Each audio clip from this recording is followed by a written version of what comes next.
생수가 흘러가게 하라라고 하는 주제를 맞춰 나아가며 우리 8월은 기쁨을 충만하게 하라라고 하는 주제로 우리가 달려왔습니다. 기쁨에 대해서 우리가 쭉 살펴보며 오늘 마지막 우리 주 안에서 누리는 기쁨이라는 제목으로 함께 우리 말씀을 생각해 보려고 합니다. 스코틀랜드의 제인이라고 하는 교수가 이런 이야기를 합니다. 그리스도인의 기쁨에 대해서 그는 기쁨은 일종의 깃발과 같다라고 했습니다. 이것은 중세 시대에 그 스코틀랜드에 많은 성들이 있는데 그 성들에 깃발이 꽂혀 있으면 그 성에는 왕이 그곳에 머물고 있다라고 하는 것을 나타내는 것이었다고 합니다. 그러니까 성에 깃발이 꽂혀 있으면 그곳에 왕이 있다라고 하는 것이기 때문에 이 기쁨을 깃발이라고 말하는 것은요, 그리스도인의 마음에 바로 왕이신 하나님이 계시다, 이것을 표시하는 것이 바로 기쁨이다라고 이렇게 말하는 겁니다. 바로 우리가 기뻐할 때 그 안에 하나님이 계신다라는 것을 알 수 있다는 것을 말해주고 있는 겁니다. 이렇게 바로 예수님을 마음에 모시고 예수님과 동행하며 살아가는 그리스도인, 그 삶이 기쁨으로 충만한 것이다라고 말하고 있는 겁니다. 여러분, 우리가 주 안에서 항상 기뻐하라, 오늘 바울이 빌립보 교인들에게 이렇게 권면합니다. 그러면서 내가 다시 말하노니 기뻐하라. 오늘 이 말씀은 바울이 빌립보 교인들에게 권면하는 것일 뿐만 아니라 이 빌립보서를 쓰면서 바울이 강조하고 있는 것입니다. 빌립보서를 보면 빌립보서의 기쁨이라는 이 단어가 16번이나 나온다고 합니다. 그런데 그만큼 바울이 이 기쁨을 강조하고 있고, 그리고 이 기쁨이 무엇인가를 그들에게 전하고 있는 모습을 보여줍니다. 그래서 빌립보서를 기쁨의 편지다라고 이렇게도 말하고 있습니다. 오늘 주 안에서 항상 기뻐하라라고 하는데, 여기에서 항상이라고 하는 것은 삶의 조건에 따라서 좌우되는 그러한 기쁨이 아니라는 것입니다. 즉 우리의 인생이 잘 풀리면 기뻐하고 잘 풀리지 않으면, 안 풀리면 기뻐하지 않는 이러한 것이 아니라는 겁니다. 항상이라고 하는 이것은 바로 우리에게 그런 조건에 따라 주어지는 기쁨이 아니라고 말하는 겁니다. 바울이 말하는 기쁨은 어떤 형편과 상황과 조건에 따라 영향을 받는 그러한 기쁨이 아니라는 겁니다. 그래서 항상이라고 말하는 겁니다. 자, 이것은 우리가 예수 그리스도 안에 있을 때, 예수 그리스도 안에서 우리가 항상 기뻐하는 것, 이것은 예수 그리스도를 믿는 그리스도인의 삶에 바로 기본이 되는, 존재론적으로 근거가 되는 그러한 것이 바로 기쁨이다라고 우리에게 말해주는 것으로요, 우리의 일상 자체가 기쁨으로 충만한 것을 말하는 겁니다. 자, 여기에서 우리가 생각해야 될 것이 항상 기뻐하는 것, 이것이 우리의 삶에 가능할까라고 하는 것입니다. 어떻게 하면 우리가 항상 기뻐할 수 있을까라고 하는 건데, 기쁨과 재미를 우리는 좀 구분을 해야 합니다. 요즘은 이 재미, 펀이라고 하는 이러한 것을 추구하는 그러한 시대적인 흐름이 강합니다. 그래서 무엇을 하더라도 재미가 있어야 됩니다. 흥미가 있어야 된다는 겁니다. 어떤 관계 속에서도 그렇고요, 어떠한 자리에서도 그렇고, 이 펀이라고 하는 이 흥미, 재미라는 요소가 빠지면 안 된다라고 생각을 합니다. 그래서 교회 생활도 신앙 생활도 이 펀이라는 재미가 있어야 된다라고 하는 것을 이야기를 합니다. 여러분, 이것은 우리에게 이런 사실을 말해줍니다. 이 세상이요, 가면 갈수록 더 이 재미를 추구하는 이 형상은 우리에게 무엇을 말해주냐 하면 세상살이가 그만큼 척박하다는 겁니다. 그만큼 힘들다는 겁니다. 그만큼 관계 속에서 우리가 그런 흥미, 펀을 느낄 수 없는 그러한 시대가 되었기 때문에 누구라도 그 관계 속에서 이 펀이라고 하는 흥미를 찾아내려고 그러한 관계를 이으려고 한다는 것입니다. 그런데 이런 재미는 우리의 삶을 조금 덜 지루하게 하고 또 우리의 삶을 좀 덜 퍽퍽하게 하는 이러한 요소는 되지만 바울이 말하는 이 기쁨 안으로 들어가는 것은 아닌, 이 기쁨 안으로 들어가게 하지는 않는다는 것입니다. 그렇다고 이런 세상에서 말하는 이 펀 자체가 필요 없느냐? 아니요. 그것이 우리 인생에 필요합니다. 그것조차 없으면 우리 인생은 정말 더 험악해지고 더 힘들 것입니다. 그래서 우리에게 따뜻한 말 한마디로 서로에게 관심을 가져주고 또 서로에게 기쁨이 되어주고 서로에게 위로가 되어주는 이러한 일들이 우리에게는 필요합니다. 그것이 필요 없다는 것이 아니라 필요한데 그러한 것으로 인하여 나에게 주어지는 기쁨은 바울이 말하고 있는 성경이 우리에게 말하는 이 기쁨과는 다른 것이다라고 말하고 주고 있는 것입니다. 그래서 이 허무한 세상을 살아가면서 우리에게 그러한 펀이라고 하는 이러한 서로 관계 속에서 또 어떤 자리에서 우리에게 주어지는 기쁨, 그 재미, 이러한 것들도 우리에게 필요합니다. 하지만 이것은 우리의 삶의 진정한 그 하나님으로부터 주어지는 바울이 말하는 이 참된 기쁨을 말하는 것은 아니라는 것입니다. 그러니까 내가 삶에서 참 많은 기쁨을 느끼고 또 모든 관계 속에서 그 기쁨 가운데 살아간다 할지라도요, 우리의 영혼이 기쁨으로 충만해지는 것은 아닙니다. 내가 그렇게 기뻐하는 것과 내 영혼이 기쁨으로 충만한 것은 다르다는 것입니다. 그래서 바울이 주 안에서 가능하다고 말하는 겁니다.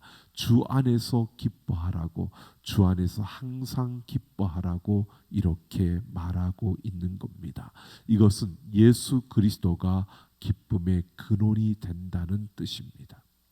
우리의 기쁨의 근원이 예수 그리스도다라고 말하는데요. 이것은 누가복음 2장 10절을 보면 예수님의 탄생 그 소식이 목자들에게 전해졌을 때 천사가 나타나서 이렇게 말합니다. 보라, 내가 온 백성에게 미칠 큰 기쁨의 좋은 소식을 너희에게 전하노라 라고 말씀합니다. 예수 그리스도를 통해서 기쁨 충만한 그러한 삶을 살 수 있다는 것입니다. 예수 그리스도를 통해서 내가 기쁨이 충만한 삶을 살 수 있다. 그러면서 5절을 보면 바울이 너희 관용을 모든 사람에게 알게 하라라고 말합니다. 이 기뻐하라라고 하는 것과 이 관용하라라고 하는 것이 문장적으로 지금 병렬로 구성되어 있습니다. 그러니까 기뻐하는 것과 그리고 바로 관용이 나오는 것은요, 내가 기뻐하면 우리의 삶에 관용이 나타난다는 것입니다. 그러니까 이 관용, 너그러움은 다른 것이 아니라 주 안에서 기뻐하는 사람에게 나타나는 그 삶의 열매, 그 능력이라는 겁니다. 그러니까 우리 안에 예수 그리스도로 인하여 주어지는 기쁨이 있을 때 우리의 삶의 외형적으로 그 열매가 맺어지는 것이 관용이라는 겁니다. 너그러움이 나타난다는 겁니다. 여러분, 우리가 예수 그리스도 안에서 참된 기쁨을 누릴 때 우리는 겉으로 밖으로 드러나는 그 모습이 이 관용, 너그러움으로 보여져야 한다는 것이고, 이 너그러움이 없다라고 하는 것은 결국 기쁨이 없다는 것이고요. 근데 관용, 너그러움으로 나타나는데 기쁨이 없는 상태에서, 예수 그리스도 안에서 주어지는 기쁨이 없는 상태에서 관용을 베푸는 것은요, 그럴 수도 있습니다. 그런데 그것은 위선에 빠질, 그냥 거짓된 위선에 불과한 그러한 행동이 된다는 것입니다. 그래서 바울이 말하는 주 안에서의 기쁨으로 충만한 그 자리로 들어가야만 우리가 참된 그 관용을 드러내고 그 삶의 너그러움이 그 열매로 맺어지는 것을 말하는 겁니다. 그러면서 그 하반절을 보면 바울은 주 안에서 기뻐해야 될 이유를 이렇게 말합니다. 주께서 가까우시니라 라고 합니다. 우리가 주 안에서 이렇게 기뻐할 때 우리의 삶의 열매는 관용으로 맺혀지는데, 이렇게 내가 관용으로 열매를 맺으면서 주 안에서 기뻐해야 되는 이유, 그 이유는 주께서 가까우시니라 라고 말씀합니다. 이것은 예수 그리스도의 재림을 말하는 것입니다. 여러분, 초기 기독교인들 그때 당시만 하더라도요, 예수님께서 금방 다시 오실 것이라고 생각했습니다. 예수님의 재림이 빨리 일어날 것이라고 예상을 했습니다. 그래서 사도행전 2장 43절을 보면 예루살렘의 그 교인들은 자신들의 재산과 소유를 팔아서 각 사람의 필요를 따라 나누어 주고 모이기를 힘썼다라고 말합니다. 그들은 예수님의 재림이 곧 일어날 것이라고 보았기 때문에 개인적인 사유의 재산에 대해서 그들은 고수하지 않았습니다. 그것에 대해서 자유로웠습니다. 왜? 예수님이 곧 오실 거니까. 그래서 그들은 아낌없이 함께 나눌 수가 있었습니다. 그런데 예수님의 재림 그 시간을 여러분, 우리가 우리의 시간표로 말하면 좀 곤란합니다. 예수님이 다시 오시는 그때는 아무도 모릅니다. 오직 하나님만이 아시고요, 아버지만이 아시는 것이고 우리는 그 때를 모릅니다. 사람이 그 때를 계산하고 그 때를 계산해서 예수님 다시 오신다, 그 날에 오신다라고 했던 수많은 역사적으로 많은 시간들이 있었지만 그것들은 다 불발되었습니다. 그럴 수밖에 없는 것이 우리는 알 수 없기 때문입니다. 하나님 아버지만이 그것을 아시기 때문입니다. 또 우리가 생각하는 시간은, 우리가 계산하는 시간과 하나님의 시간은 다릅니다.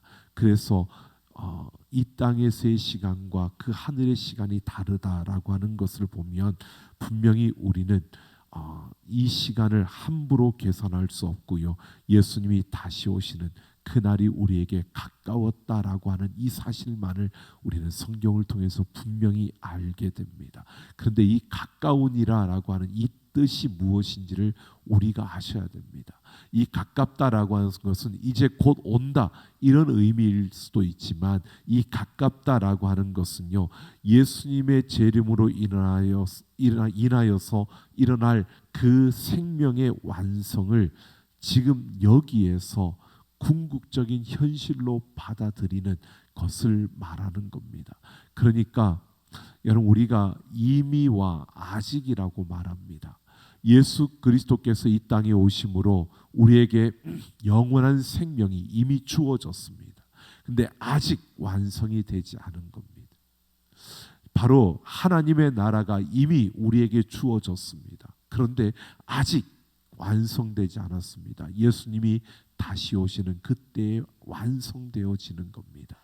그러니까 이미 우리에게 주어졌고 이미 이루어졌다는 것은 우리에게 그 예수님이 오실 때에 완전히 실현되어질 그 모든 것이 이미 우리에게서는 궁극적으로 실현되어졌고, 그래서 우리는 구원을 받았고 우리는 생명을 가지고 살아가고 있다는 겁니다.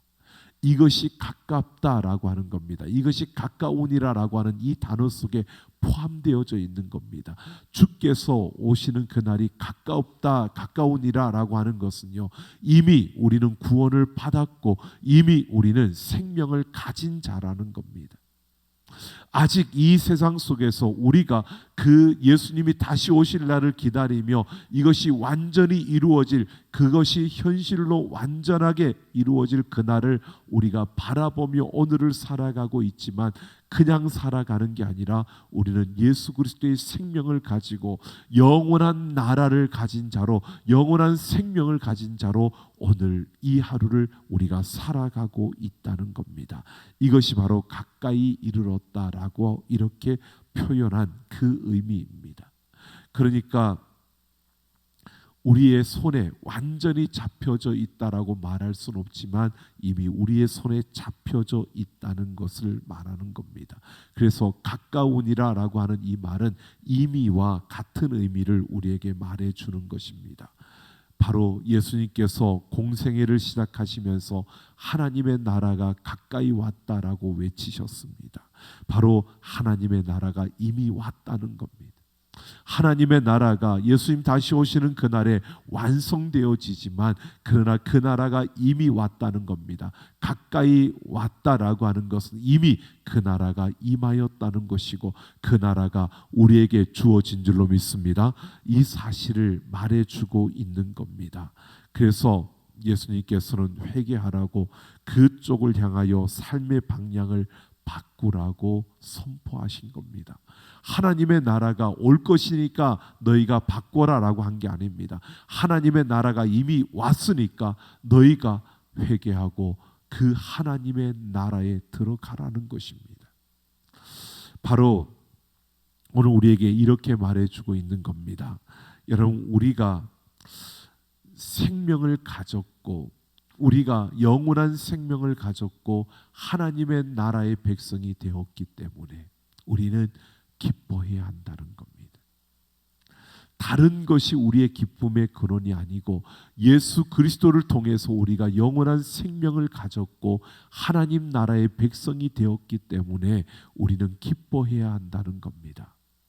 여러분, 예수 그리스도를 믿으십니까? 예수님 나의 구세주이신 것을 믿으십니까?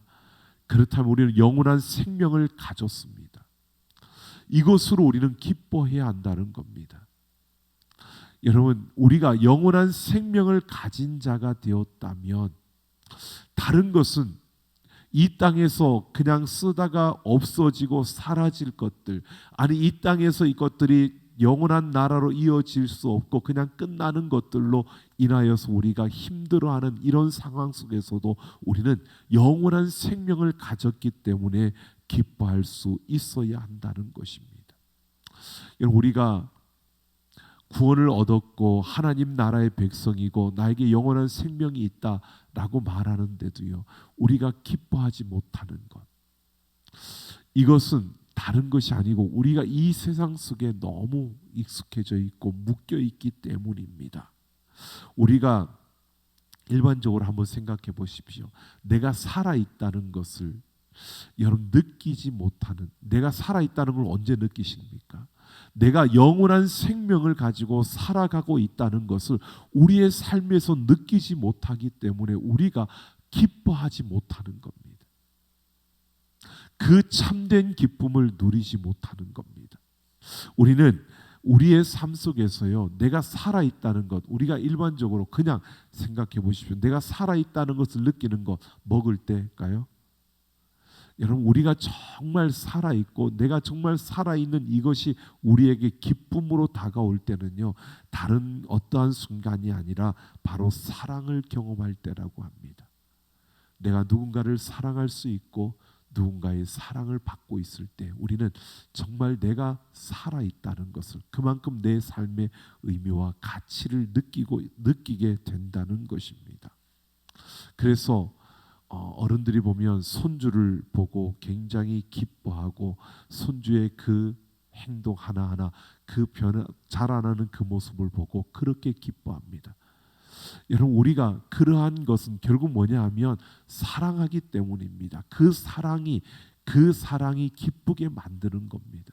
이것이 바로 우리에게 있는 그러한 살아있다라고 느끼게 만드는 그러한 순간입니다. 그런데 우리가 분명히 보아야 합니다. 내가 무엇을 사랑한다는 것은요, 내가 무엇을 갈망하고 욕망하는 겁니다. 내가 원하는 것들입니다. 그것들이 우리에게 주어질 때 우리는 정말 기뻐할 수밖에 없는 겁니다. 그런데 중요한 것은요, 이 원하고 갈망하는 것이 우리가 원하고 갈망하는 것이 아니라 하나님이 우리에게 그 원함과 갈망을 부어줄 때 여러분 그것이 참된 기쁨이 되어지는 것이고요.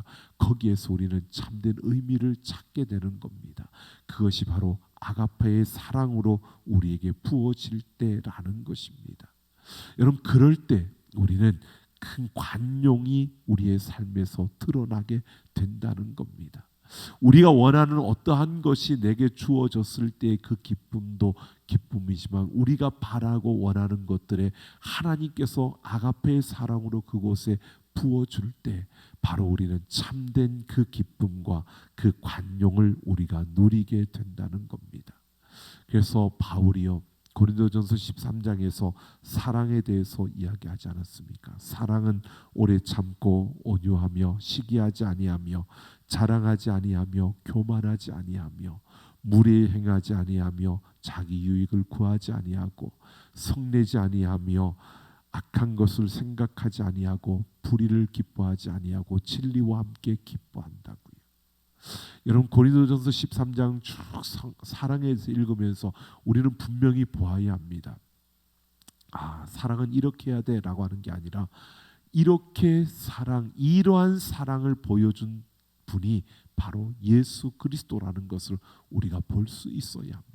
바울은 그 사랑에 대해서 다른 것을 이야기하는 것이 아니라 예수 그리스도께서 우리에게 보여주신 그 참된 사랑, 그 아가페의 사랑이 어떤 사랑인가를 우리에게 말해주고 있는 겁니다. 바로 예수 그리스도의 그 사랑이요.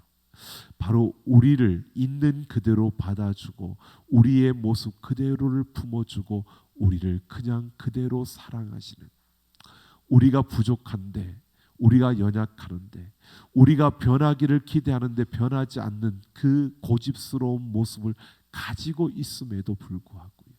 자기 욕심대로 자기 생각대로 여러분 우리가 한번 생각해 보십시오. 우리가 정말 하나님을 위해서 뭔가를 한다고 하는데도요 가만히 보면요 하나님을 위해서 하는 게 아니라 내 욕심과 내 생각과 내 방식으로 뭔가를 하려고 할 때가 더 많다는 겁니다. 우리는 하나님을 위해서 한다고 그렇게 나섭니다. 그런데 왜 부딪힐까요? 하나님을 위해서 한다고 하는데 그런데 똑같이 양쪽 다 마찬가지입니다. 하나님을 위해서 한다고 하는데 부딪힙니다.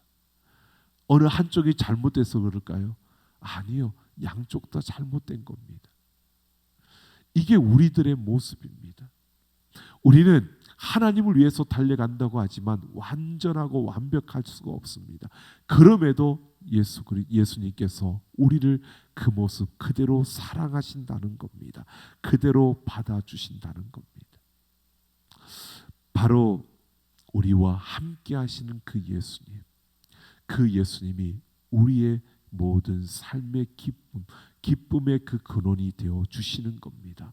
그 사랑으로 우리에게 부어주시고 그 사랑이 우리에게 부어질 때 우리는 그 예수 그리스도 안에서 참된 기쁨을 누릴 수 있다는 것입니다. 오늘 우리는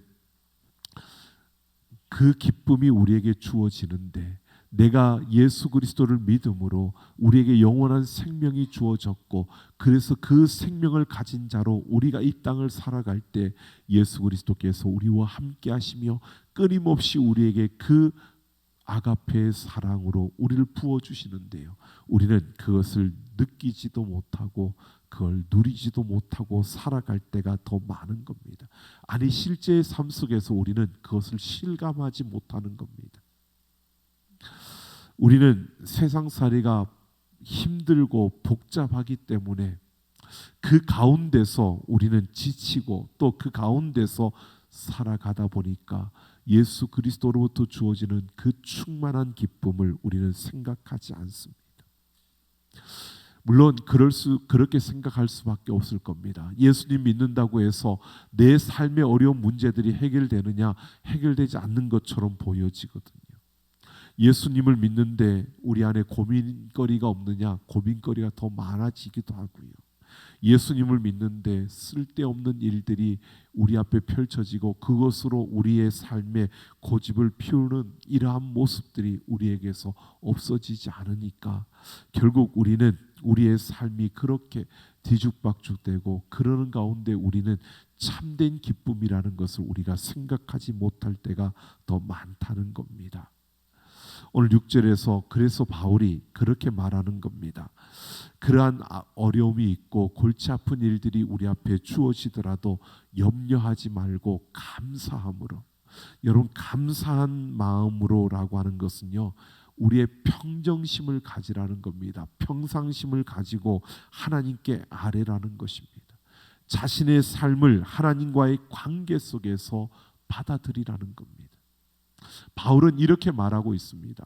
우리는 이미 영원한 그 생명을 가졌고 하나님의 나라를 가진 자들입니다. 그러니까 우리의 삶에 복잡한 일들이 주어지고 우리의 삶에 아픈 일들이 주어질 때 그 상황을 어떻게 보느냐, 하나님과의 관계 속에서 그것을 보라는 겁니다. 즉 이 말은 내가 다른 것을 보지 말고 하나님과의 관계에 집중하라는 겁니다. 하나님과 나와의 관계에 집중해서 하나님과 나와의 관계 속에서 그 일들을 보라는 겁니다. 우리의 삶의 모든 일들을 어떻게 해석하느냐, 그냥 내 생각과 내 감정과 내 판단과 사람들의 그러한 관점으로 우리가 판단하고 해석하지 말고 우리에게 일어나는 그 일들을 하나님과의 관계 속에서 바라보고 하나님과의 관계 속에서 해석하라는 것입니다. 그런데 이게 잘 안 된다는 겁니다. 우리가 이 평정심을 갖기가 어렵다는 겁니다. 이 감사하는 마음을 갖기가 어렵다는 겁니다. 이 감사하는 마음, 이 평정심은요 하나님과의 관계에 집중할 때 우리에게 주어지는 겁니다. 우리가 그 마음을 가질 수 있는 겁니다. 하나님과의 관계에서 우리의 삶을 보셔야 됩니다. 우리 앞에 어려운 일이 주어지거든 하나님과의 관계 속에서 그 일을 보셔야 됩니다. 왜 하나님께서 이 어려운 일을 내 앞에 두셨을까? 하나님께서 나를 사랑하시고 나에게 영원한 생명을 주셨고 나를 누구보다 사랑하시는 그 하나님께서 이 일을 왜 내 앞에 두셨을까? 나를 사랑하시는 그 하나님께서 이 일을 통해서 나에게 어떤 모습을 기대하시는 것일까? 하나님과의 관계 속에서 그 관계에 집중하며 우리가 그 모든 것을 바라보며 그 하나님 앞에 아뢰라는 것입니다. 그 관계 속에서 이 문제들을, 이 삶에 일어나는 일들을 판단하고 해석하며 그 하나님의 도우심을 구하라는 것입니다. 그럴 때 모든 지각에 뛰어난 하나님의 평강이 그리스도 예수 안에서 너희의 마음과 생각을 지킨다고 말하고 있습니다. 바로 세상의 그 어떤 일들에 내가 요동치 않게 된다는 겁니다. 하나님의 평강이 내 마음과 생각을 지킨다. 이것은요 내가 세상에서 말하는 마인드 컨트롤에서 내가 내 생각을 막 견고하게 해서 내가 그러한 세상의 것들을 이겨내는 것을 말하는 게 아니라 하나님께서 우리를 평화롭게 해주신다는 겁니다.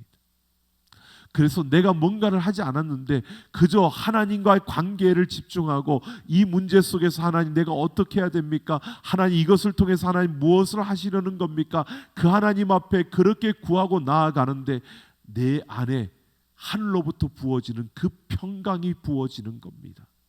내 안에 염려와 걱정이 사라지는 겁니다. 내 안에 근심이 사라지고요. 내 안에 하나님이 나와 함께 하신다는 그러한 확고한 믿음이 생겨나고 하나님이 이 시간에도 이 순간에도 나를 놓지 않으신다는 이러한 믿음이 우리 안에 생겨나게 되는 겁니다. 이것이 평강이 우리에게 부어지는 순간입니다. 여러분 오늘 우리가 이런 하나님의 평강을 경험하며 예수 그리스도 안에서 참된 기쁨을 누리는 우리가 되기를 소망합니다. 여러분 바울이 우리는 많이들 이야기합니다. 이 빌립보서를 읽을 때 또 빌립보서를 설교할 때 또 그 설교를 들을 때마다 우리가 듣는 이야기가 여러분 바울이 옥중에서 이 편지를 쓰고 있는데 감옥에 갇혀서 쓰는 바울이 오히려 바깥에 있는 성도들에게 기뻐하라고 권면하는, 정말 어떻게 보면 인간적으로 조건적으로 형편과 환경을 따지면 말도 안 되는 그러한 권면을 하고 있는 것이 바울인데요. 이것은 세상에서 말하는 그런 환경과 형편에 따라 기뻐하는 기쁨을 말하는 게 아니고요, 영원한 생명을 가지고 하나님의 나라를 소유한 자들에게 주어지는 예수 그리스도 안에서 부어지는 예수 그리스도를 기초로 한 그 기쁨을 말하는 것이고요. 이것은 세상에서 아무리 많은 것을 가졌고 세상에서 높은 자리에 올라가 있고 세상에서 잘 나간다 할지라도 이 기쁨을 가질 수 있느냐? 아니요. 그러한 것들이 이 기쁨을 가지는 조건이 아니라는 겁니다. 그래서 바울이 이렇게 외치는 겁니다. 그래서 바울이 주 안에서 항상 기뻐하라고 그렇게 외치고 있는 것입니다. 여러분, 우리가 분명히 보아야 합니다. 여러분, 애벌레가 변하여서 나비가 되어집니다. 근데 애벌레로서의 그 삶만을 보면 참 볼 것 없습니다. 볼품 없습니다. 그런데 이 애벌레의 삶을 끝내고 그 다음 나비가 되어서 나를 때 그 삶은 정말 아름답게 보이지 않습니까? 비록 우리가 이 땅에서 애벌레의 삶을 살아가고 있는 것, 그러한 시간을 우리가 보내고 있다 할지라도요, 이미 우리는 나비를 꿈꾸고 있고 나비가 되어서 이 땅을 살아가고 있는 겁니다. 지금 보여지는 모습은 애벌레의 모습이라 할지라도요, 우리는 나비로서 이 땅을 살아가고 있고 나비로 우리는 활활 그 영원한 그 나라에 들어갈 그 날을 고대하며 오늘을 그렇게 살아가는 겁니다. 그렇기 때문에 바울은 기뻐할 수 있다는 겁니다. 여러분, 우리에게 이 영원한 생명과 구원에 대한 이 감격, 이것이 우리에게 부어져 있고 이것을 확신한다면 우리는 예수 안에서 기뻐할 수 있습니다. 그러면 우리는 하나님과의 그 관계 속에서 그 관계에 집중하며 우리의 삶을 볼 수 있고, 그럴 때 우리는 이 참된 기쁨을 누릴 수 있다는 것입니다. 여러분, 우리가 그냥 하나님께서 내게 주신 삶 속에서 나는 그냥 그렇게 살 거야, 이게 아니고요. 여러분, 우리가 이렇게 영원한 생명을 가졌다는, 내가 하나님의 백성이라는 이것을 기억하시면서 하나님과의 관계 속에서 내 삶을 판단하고 내 삶을 바라보고 내 삶을 해석하며 내 삶 속에서 하나님이 주시는 그 사랑의 역사들을 우리가 발견하며 달려갈 수 있는 우리 모두가 되기를 예수님의 이름으로 축원합니다.